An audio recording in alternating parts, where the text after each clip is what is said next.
जय हिंद साथियों। मैं अविनाश चौधरी आप सभी का स्वागत करता हूं आपके इस यूट्यूब चैनल पे। साथियों, आज हम बिहार दरोगा की जो वैकेंसी है उसमें मॉक टेस्ट के ऊपर बात करने के लिए हैं कि उसके लिए मॉक टेस्ट कितना इंपॉर्टेंट हो जाता है। ये जनरली किसी भी एग्जाम के लिए जो वनडे एग्जाम है उसकी बात मैं कर रहा हूँ कि मॉक टेस्ट की कितनी इंपॉर्टेंस है, कौन सा मॉक टेस्ट लगाया जाए, मॉक टेस्ट में कितने स्कोर होने चाहिए, मॉक टेस्ट को जब हम लगा दें तो उसके ऊपर कितना टाइम दिया जाए, एनालाइज कैसे किया जाए। तीन चार चीजें हैं उसके ऊपर बात करने के लिए मैं जनरली आया हूं। तो सबसे पहले इस बात को आपको समझना होगा कि मॉक टेस्ट होता क्या है।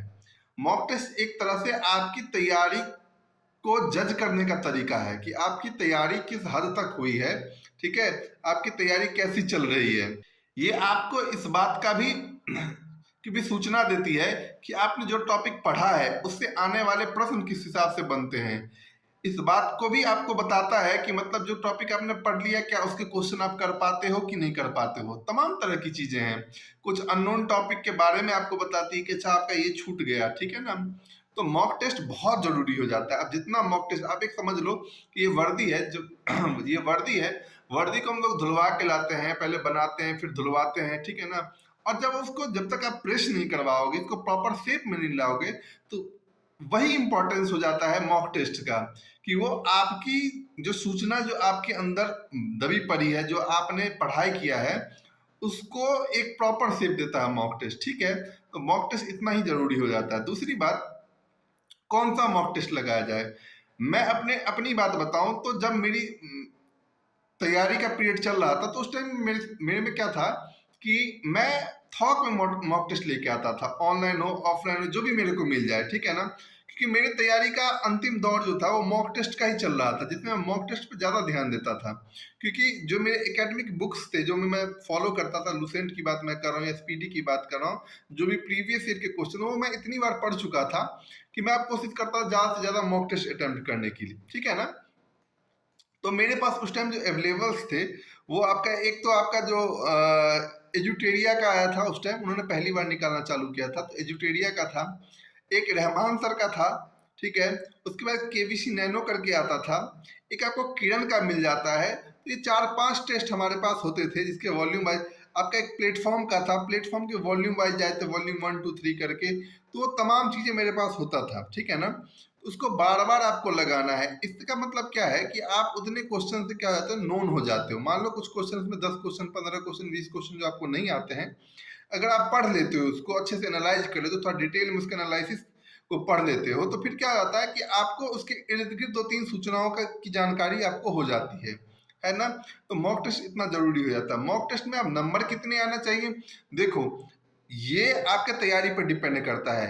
मेरा जहां तक मानना है कि एक एवरेज बच्चा जो पिछले 2-4 महीने से पढ़ रहा है, 5 महीने से पढ़ रहा है, उसके 50 प्लस नंबर आने चाहिए, ठीक है ना। अगर वो सही से तैयारी किया तो 50 प्लस के नंबर आने चाहिए।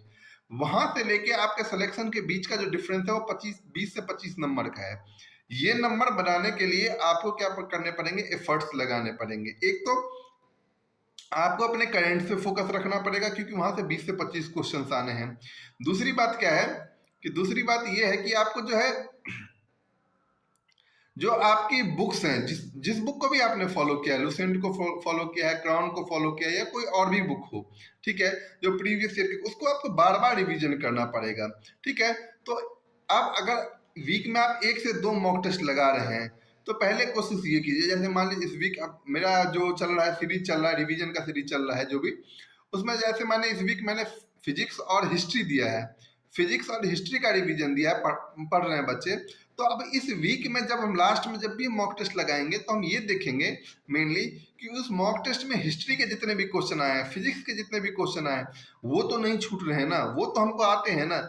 ये चीजें हो जाती है तो धीरे धीरे आपके नंबर बढ़ते चले जाएंगे। एक दौर आएगा जब आप 70 नंबर क्रॉस कर लोगे, 70 से 75 नंबर, फिर आपको एक एक दो दो क्वेश्चन बढ़ाने के लिए ना आपको एफर्ट्स लगाने पड़ेंगे। तो वहां तक भी हम बहुत जल्दी पढ़ेंगे।